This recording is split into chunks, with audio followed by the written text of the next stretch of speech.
வணக்கம் மக்களே. நம்ம கார்த்திக் கதையில ஏப்ரல் 21 என்ன நடக்க போகுது அப்படிங்கறத பத்தி தாங்க இந்த வீடியோல இப்ப நம்ம பார்க்க போறோம். வீடியோவுக்கு மறக்காம லைக் பண்ணிக்கோங்க. நீங்க லைக் பண்றதுதான் எங்களுக்கு அடுத்து வீடியோ போடுறதுக்கு ரொம்ப ரொம்ப இன்ட்ரெஸ்டிங்கா இருக்கும். ஸோ மறக்காம லைக் பண்ணிட்டு இந்த வீடியோவை தொடர்ந்து பாருங்க.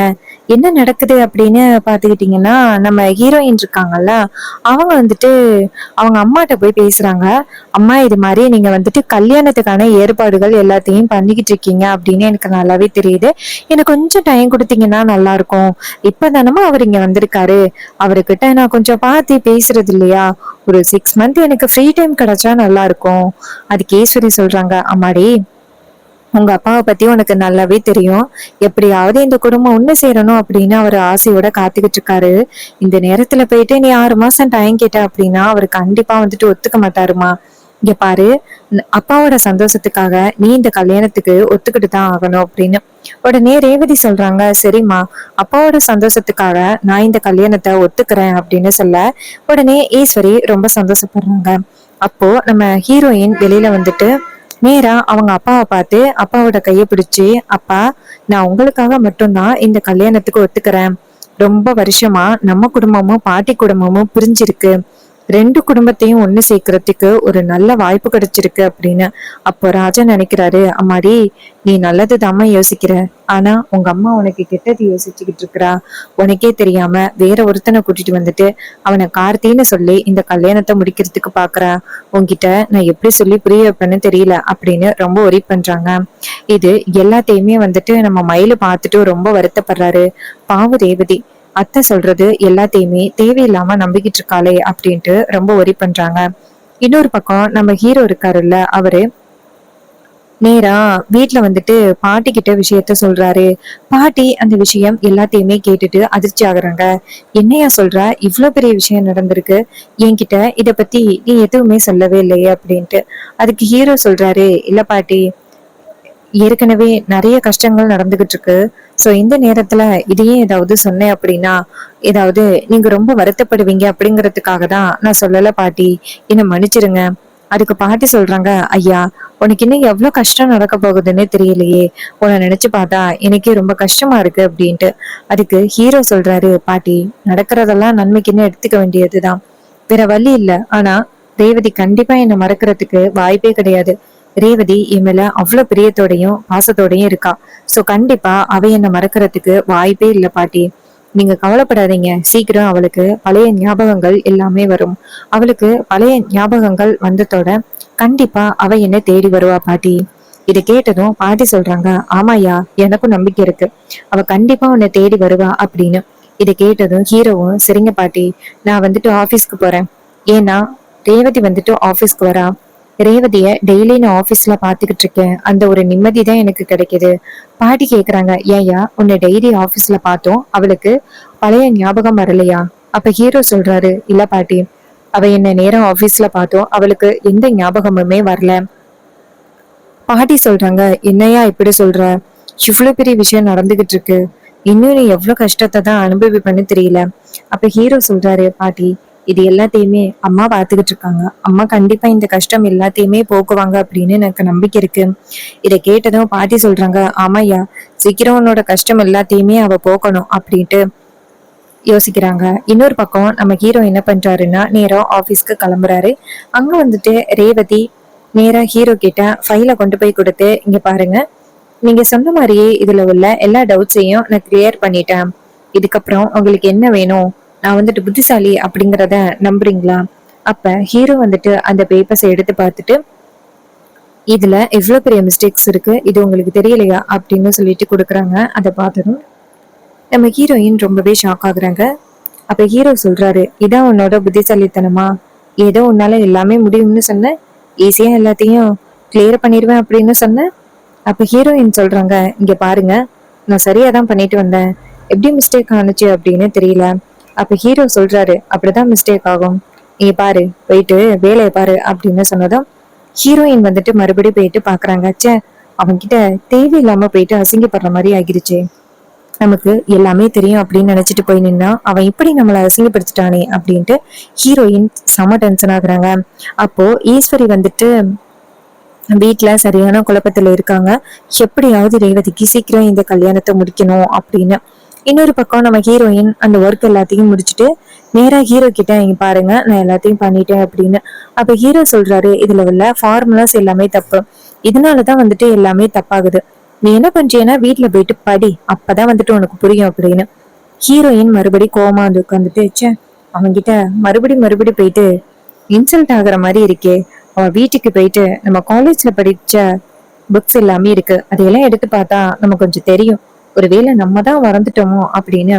ஹீரோயின் ஈவினிங் ஆனத்தோட வீட்டுக்கு போறாங்க. அங்க போனதும் நேரா ரோகிணியோட ரூமுக்கு போறாங்க. அங்க போயிட்டு உட்காந்துருக்க ரோகிணியை நேரா ரேவதியை பார்த்து, ரேவதி என்னாச்சு, ஓ முகமே சரியில்லையே, ஏதாவது பிரச்சனையா அப்படின்ட்டு. அதுக்கு ஹீரோயின் சொல்றாங்க, அக்கா இது மாதிரி ஒரு ஃபைலை வந்து கொண்டு போய் கொடுத்தனா தப்பா கொடுத்துட்டேன், அதுல உள்ள எல்லாமே தப்பு அப்படின்னு சொல்லிட்டு சார் வந்துட்டு என்ன பயங்கரமா பேசிட்டாரு. அதான் நான் காலேஜ்ல படிச்ச புக்ஸ் எல்லாமே என்னோட ரூம்ல தானே இருக்கு, நான் போய் பார்க்கவா அப்படின்னு. அப்ப ரோஹிணி நினைக்கிறாங்க, ரேவதியோட ரூம்ல கண்டிப்பா வந்துட்டு கார்த்தியை பத்தின நினைவுகள் இருக்கும். சோ கண்டிப்பா ரேவதிய அந்த ரூமுக்கு அனுப்புறது நல்லது. அம்மா வேற இல்ல, அம்மா கோவிலுக்கு போயிட்டாங்க. சோ அம்மாவுக்கு இத பத்தி தெரியறதுக்கு வாய்ப்பு இல்ல, அதனால நம்ம இவள அவளோட ரூமுக்கு அனுப்புவோம் அப்படின்னு நேரா ரேவதி கிட்ட, சரி ரேவதி நீ உன்னோட ரூமுக்கு போயே பாரு அப்படின்னு சொல்ல, ரேவதியும் சரிக்கா அப்படின்னு சொல்லிட்டு நேரா ரூமுக்கு வராங்க. ரூம்குள்ள வந்துட்டு அவங்களோட ஃபைல்ஸ் ஏதாவது கிடைக்குதா, புக்ஸ் ஏதாவது கிடைக்குதா அப்படின்னு தேடுறாங்க. அப்படி தேடிக்கிட்டு இருக்கும் பொழுதுதான் ஒரு பீரோல ஒரு போட்டோ இருக்கிறத பாக்குறாங்க. அந்த போட்டோவை பார்த்ததும் நம்ம ஹீரோயினுக்கு ரொம்பவே ஷாக் ஆகுது. இது என்ன போட்டோ இது அப்படின்னு எடுத்து பாக்குறாங்க. போட்டோவை பார்த்ததும் ரேவதிக்கு ரொம்ப அதிர்ச்சி. அதுல அந்த எம்டி சாரும் ஹீரோயினும் இருக்கிறத பாக்குறாங்க. பார்த்துட்டு, என்ன இது, என் கம்பெனில இருக்கிற எம்டியோட போட்டோ இருக்கு, அவர் பக்கத்துல நான் இருக்கேன், அவர் எனக்கு தாலி கட்ட வராரு, என்ன இது அப்படின்னு அந்த போட்டோவை பார்த்துட்டு ஷாக் ஆகி அந்த போட்டோவை வைக்கிறாங்க. அப்புறமா மறுபடியும் வந்துட்டு ஒரு கிஃப்ட் இருக்குது, அது ஹார்ட் போட்டிருக்கு, அந்த ஹார்ட்ல வந்துட்டு கார்த்தி ரேவதினு எழுதியிருக்கு. அதை பார்த்ததும் நம்ம ஹீரோயினுக்கு ரொம்பவே அதிர்ச்சி ஆகுது. அப்போ ரோஹிணி ரூமுக்குள்ள வராங்க. ரோஹிணி ரூம்குள்ள வந்துட்டு, ரேவதி என்னாச்சு அப்படின்னு சொல்லி கேட்க, ரேவதி சொல்றாங்க, அக்கா என்னக்கா நடக்குது இங்க, இந்த போட்டோஸ் எல்லாம் பார்த்தா எனக்கு ரொம்பவே அதிர்ச்சியா இருக்கு, எனக்கு ஏற்கனவே கல்யாணம் ஆன மாதிரி இருக்கேக்கா அப்படின்ட்டு. அப்ப ரோஹிணி சொல்றாங்க, ஆமா ரேவதி உனக்கு ஏற்கனவே கல்யாணம் ஆகிருச்சு அப்படின்னு. இதை கேட்டதும் ரேவதி அதிர்ச்சி ஆகுறாங்க. என்னக்கா சொல்ற, எனக்கு ஏற்கனவே கல்யாணம் ஆகிருச்சா, கல்யாணம் எனக்கு எப்படிக்கா ஆகும், அப்படி கல்யாணம் ஆகிருந்துச்சுன்னா எனக்கு ஞாபகம் இருக்குமேக்கா, அக்கா நீ வேற ஏதோ நினைச்சுக்கிட்டு சொல்ற. இத கேட்டதும் அவங்க சொல்றாங்க, இங்க பாருடி உனக்கு கல்யாணம் நடந்துச்சு, இங்க பாரு நீ கவலைப்படாத, நான் சொல்றது எல்லாத்தையுமே நீ நம்புன அப்படின்னா கண்டிப்பா உனக்கு எல்லாமே புரிய வரும். அப்ப ரேவதி கேக்குறாங்க, அக்கா எனக்கு எதையுமே நம்ப முடியல, இந்த கல்யாண போட்டோவை பார்த்ததோட எனக்கு ஒரே தலைவலிக்கிற மாதிரி இருக்கு, சொல்லுக்கா என்னக்கா நடக்குது, என்கிட்ட இருந்து ஏதாவது ஒரு விஷயத்த மறைக்கிறியா அப்படின்னு. அப்ப ரோஹிணி சொல்றாங்க, இல்லடி நான் உன்கிட்ட இருந்து எதுவுமே மறைக்கவே இல்லை, அம்மாதான் வந்து உன்கிட்ட இருந்து இந்த விஷயம் எல்லாத்தையுமே மறைக்க சொல்றாங்க அப்படின்னு. இதை கேட்டதும் ரேவதி ஷாக் ஆகி, என்னக்கா சொல்ற, அம்மாதான் மறைக்க சொன்னாங்களா, எனக்கு ஒண்ணும் புரியலக்கா நீ சொல்றது. அப்ப ரோஹிணி சொல்றாங்க, இங்க பாரு உனக்கு வந்துட்டு ஏற்கனவே அந்த ராஜா கூட கல்யாணம் அந்த கார்த்திக் கூட கல்யாணம் ஆகிருச்சு, அதுக்கான ஆதாரம் தான் இது, உண்மையான கார்த்தி அவர்தான் இப்ப நம்ம வீட்டுக்கு வந்திருக்கான் பாரு, அவன் உண்மையான கார்த்தி இல்ல, அவன் வந்துட்டு அம்மா கூட்டிட்டு வந்த ஆளு, உனக்கு கார்த்தி அப்படிங்கிறவரை பிடிக்கும் அப்படின்னு தெரிஞ்சு அந்த எவனோ ஒருத்தனை கார்த்தின்னு கூட்டிட்டு வந்துட்டு அவனை உனக்கு மறுபடியும் கல்யாணம் பண்ணி வைக்கிறதுக்கு ட்ரை பண்றாங்க. ஏன்னா அம்மாவுக்கு பாட்டியோட பேரனை சுத்தமா பிடிக்காது, எப்படியாவது அந்த பாட்டியோட பேரனை விரட்டணும் அப்படின்னு நினைச்சாங்க. அப்பதான் உனக்கு திடீர்னு ஒரு சின்ன விபத்தானுச்சு, அந்த விபத்துல உனக்கு பழைய விஷயங்கள் எல்லாமே மறந்து போச்சு, உனக்கு பழைய விஷயங்கள் எதுவுமே ஞாபகம் இல்லை அப்படின்னு தெரிஞ்சதோட அம்மா அந்த சூழ்நிலைய அவங்களுக்கு சாதகமா பயன்படுத்தி உன்னையும் கார்த்தியையும் பிரிக்கிறதுக்கு ட்ரை பண்ணாங்க. கார்த்தி வந்துட்டு உன்னை ஆபீஸ்ல இருந்து ஹாஸ்பிட்டல்ல இருந்து கொண்டாந்து வீட்டுல விட்ட பிறகு அம்மா வந்து கார்த்தியை பார்த்து, இங்க பாரு டாக்டர் தான் வந்துட்டு அவங்களுக்கு பழைய ஞாபகங்களை நினைவுபடுத்துற மாதிரி எதுவும் இருக்கக்கூடாது, அப்படி பழைய ஞாபகங்கள் நினைவுபடுத்துற மாதிரி இருந்துச்சுன்னா அது உங்க பொண்ணுக்கு பிரச்சனை அப்படின்னு டாக்டர் சொன்னாங்கல்ல, அதனால நீ இங்க இருக்க கூடாது அப்படின்னு சொன்னாங்க. உடனே அவரும் அம்மாவோட பேச்ச ரெஸ்பெக்டா மதிச்சு அவரும் சரி அப்படின்னு சொல்லிட்டு வீட்டை விட்டு போயிட்டாரு. இதை கேட்டதும் ரேவதி ஷாக் ஆகுறாங்க. அக்கா இவ்வளவு பெரிய விஷயம் நடந்திருக்கு, ஏன்க்கா எனக்கு எதுவுமே ஞாபகம் இல்ல. அதுக்கு நம்ம ரோகிணி சொல்றாங்க, இங்க பாருடி, உனக்கு கடைசி 3 வருஷத்துல நடந்த எல்லா விஷயமும் மறந்து போச்சு. அதனாலதான் உனக்கு எதுவுமே ஞாபகம் இல்ல. ஆனா நீ கவலைப்படாத, உன் ஆள் மனசுக்குள்ள அந்த கார்த்தி இருக்காரு. அதனாலதான் உனக்கு எப்ப கார்த்தி பேரை கேட்டாலும் உன் மனசுக்குள்ள ஒரு புரியாத சந்தோஷம் கிடைக்குது. இதை கேட்டதும் ரேவதி சொல்றாங்க, ஆமாக்கா, ஆரம்பத்துல இருந்தே எனக்கு அந்த கார்த்திக் பேரை கேட்டாலே எனக்கு மனசுக்குள்ள ஒரு புரியாத ஆனந்தம் வரும். இப்பதாக்கா எனக்கு புரியுது எதுக்காக இப்படி எல்லாம் நடக்குதுன்னு. ஆனா அம்மா இப்படி பண்ணுவாங்கன்னு நான் கொஞ்சம் கூட எதிர்பார்க்கவே இல்லை. எவனோ ஒருத்தனை கார்த்தின்னு கூட்டிட்டு வந்துட்டு அவனை எனக்கு கல்யாணம் பண்ணி வைக்கிறதுக்காக முயற்சி பண்ணியிருக்காங்க. நான் அந்த கார்த்தி மேல எவ்வளவு காதலோட இருந்திருந்தா அவருக்காக நான் இவ்வளவு ஏற்பாடு பண்ணியிருப்பேன். கடைசியா அவருக்கு பைக் வாங்க போன போதுதான் எனக்கு இப்படி ஒரு விஷயம் நடந்திருக்கு. இதெல்லாம் கேட்டதும் ரோகிணி சொல்றாங்க, ரேவதி உனக்கு பழைய ஞாபகங்கள் வந்துருச்சா? அப்ப ரேவதி சொல்றாங்க, அக்கா இந்த போட்டோவை பார்த்த பிறகு எனக்கு பழைய ஞாபகங்கள் எல்லாமே வந்துருச்சுக்கா. நான் இந்த அளவுக்கு அவர் கூட எல்லாம் சண்டை போட்டிருக்கேன். நான் இந்த அளவுக்கு அவரை கஷ்டப்படுத்தியிருக்கேன். ஆனா ஒரு வகையிலயும் அவரு என்கிட்ட கோவமா நடந்துகிட்டதே இல்லை. இதையெல்லாம் நினைச்சு பார்த்தா எனக்கு ரொம்பவே கவலையா இருக்குக்கா அப்படின்னு சொல்ல அதுக்கு ரோஹிணி சொல்றாங்க, இங்க பாரு, உனக்கு அவரை ஞாபகம் வந்துருச்சுல்ல, எனக்கு இதுவே ரொம்ப சந்தோஷமா இருக்கு. இங்க பாரு, இதுக்கப்புறம் அம்மா கிட்ட பேசி ஹீரோயின் சொல்றாங்க, அம்மா என்கிட்ட போய் சொன்னதுக்கு கண்டிப்பா அவங்க பதில் சொல்லிதான் ஆகணும்.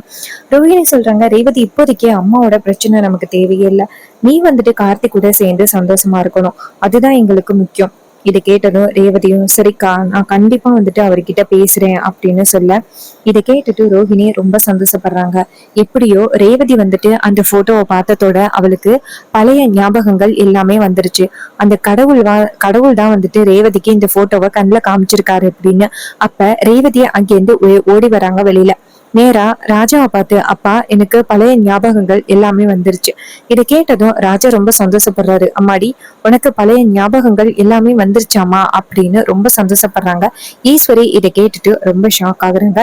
அப்ப கலா ரொம்ப அதிர்ச்சி ஆகுறாங்க. கலா நேரா ஈஸ்வரிய பார்த்து, என்ன மேடம் இது, ரேவதி பழைய ஞாபகங்கள் வந்துட்டதா சொல்றா, இது நமக்கு ரொம்ப பிரச்சனை ஆகுமே அப்படின்னு. அதுக்கு ஈஸ்வரி சொல்றாங்க, என்னதான் அவளுக்கு பழைய ஞாபகங்கள் வந்தாலும் நான் நினைச்ச மாதிரியே உன் தம்பிக்கும் என் பொண்ணுக்கும் கல்யாணம் நடக்க போறது உறுதி அப்படின்னு. ஈஸ்வரி நேரா ரேவதியை பார்த்து, இங்க பாரு, உனக்கு என்ன பழைய ஞாபகம் வந்துச்சு? அப்படி உனக்கு என்ன பழைய ஞாபகங்கள் வந்தாலும் ஒரு பிரயோஜனமும் இல்ல. அந்த டிரைவர் பையன் மறுபடியும் இந்த வீட்டுக்குள்ள வர்றதுக்கு வாய்ப்பே இல்லை. உன்னை நான் இவளோட அண்ணனுக்கு தான் கல்யாணம் பண்ணி வைக்க போறேன், அதுல எந்தவித மாற்றமும் இல்லை அப்படின்னு.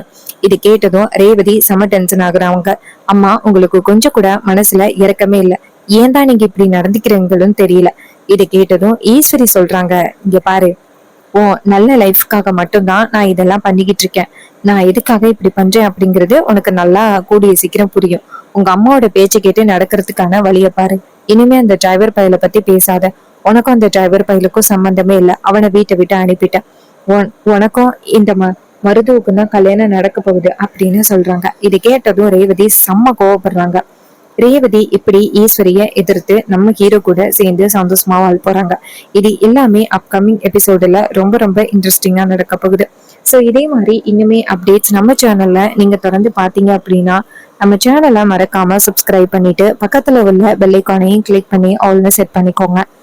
அப்பதாங்க அடுத்த வீடியோ போடும் பொழுது உங்களுக்கு நோட்டிபிகேஷன் வரும், பார்க்கலாம். அண்ட் நம்ம கிட்ட ஹேர் கிளிப்ஸ் அண்ட் அக்சசரிஸ் அவைலபிளா இருக்கு அப்படின்னு உங்களுக்கு தெரியும். இந்த ஹேர் கிளிப்ஸ் அண்ட் அக்சசரிஸ் எல்லாமே ஜஸ்ட் 5 rupeesல இருந்து 10 rupees வரைக்கும் உங்களுக்கு கிடைக்குது. இந்த 5 rupees 10 rupees எதுக்காகனா இது ஒரு clearance sale. Daisy clips, 5 petal flower clips அப்படின்னு டிஃப்ரெண்ட் டிசைன்ஸ் அண்ட் டிஃப்ரெண்ட் கலர்ஸ்ல நம்ம கிட்ட கிளிப்ஸ் அவைலபிளா இருக்கு. வேணும் அப்படின்னா சீக்கிரம் ஆர்டர் பிளேஸ் பண்ணி பை பண்ணிக்கோங்க. இதே மாதிரி நம்ம வேற ஏதாவது ஒரு கதையில பார்ப்போம். தேங்க்ஸ் ஃபார் வாட்சிங்.